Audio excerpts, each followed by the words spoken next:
Hi guys, welcome back to another maths lesson. Today your number starter today is to practice your times tables. There are 2 online games which I will link on the assignment.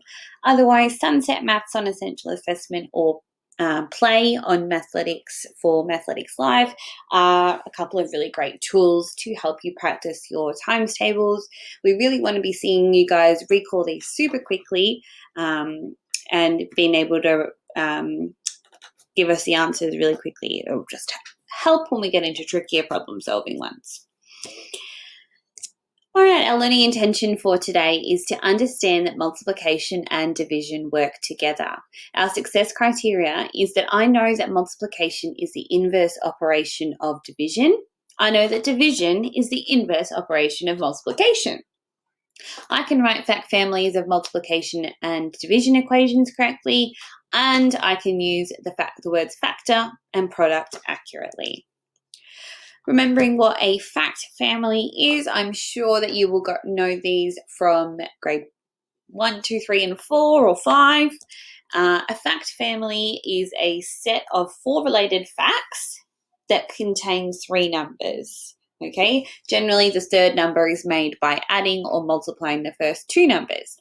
So you'll probably be really familiar with addition and subtraction fact families. Things like number bonds to 10, number bonds to 20, number bonds to 100 are all fact families that you should be really fluent with. But also multiplication and division fact families can be really handy for solving those kinds of problems. You can see a couple of examples there. Generally, knowing just one factor as a family will help you find out the other 3, and we're going to show you how to do that today.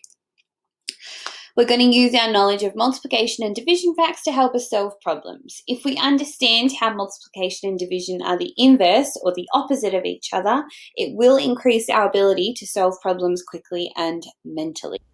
All right, guys, the first example of a fact family that I'm going to show you today is with the numbers 72, 9, and 8. I know from my 8 and 9 times tables that 9 times 8 is 72, just the same way that I know that 8 times 9 is also 72. Remembering that in multiplication and addition, it doesn't really matter which way you add them. You're still going to get the same answer. For my division facts, I know that my biggest number has to come first, and that 72 divided by 9 is equal to 8, and that 72 divided by 8 is equal to 9. The next example I'm going to show you is with the numbers 6, 42, and 7. I know from my 6 and 7 times tables that 6 times 7 is equal to 42, and the other way around, 7 times 6 is equal to 42 as well. In division, for my 2 division facts that go with this fact family, I know that the biggest number is going to go first, so I'm putting 42 first. Then I know that 42 divided by 6 will then equal 7, and 42 divided by 7 will equal 6. Those are my 4 facts for that fact family. The next fact family example that I'm going to show you is with the numbers 45, 9, and 5. I'm going to start off with the division ones there because it's actually already in a division row. 45 divided by 9 is 5. And I also know, based off that 45 divided by 5 is equal to 9. Then I can put my times ones in. And there I have my 4 facts for that fact family. If you are asked to solve a question with a missing number, and you can actually use your fact family knowledge by thinking about what you do know. If this is a fact, then this is also true. Okay? 96 divided by something equals 12. Therefore, something times by 12 must equal 96. Now, if I know my 12's times tables, then 8 times 12 is 96, and 96 divided by 8 is equal to 12. Here are some more examples of missing number problems that I can solve using my inverse facts. If 36 divided by something equals 12, then something times by 12 is equal to 36.